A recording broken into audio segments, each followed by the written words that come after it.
सर्वप्रथम सर्वांना श्री स्वामी समर्थ। आज आपण अमावस्येला काय करावे व काय करू नये याबद्दल महत्त्वपूर्ण माहिती जाणून घेणार आहोत।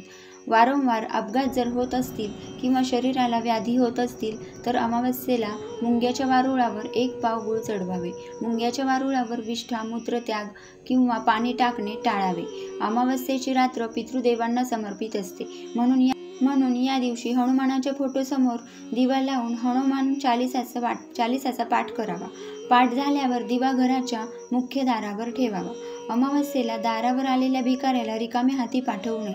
त्याला यथाशक्ती भोजन किंवा आपल्या इच्छेनुसार काही गोष्टी द्याव्यात। काही गोड वस्तू दान करावी।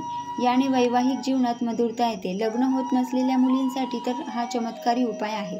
अमावस्येला कोणत्याही प्रकारच्या तामसिक वस्तूंचे सेवन टाळावे।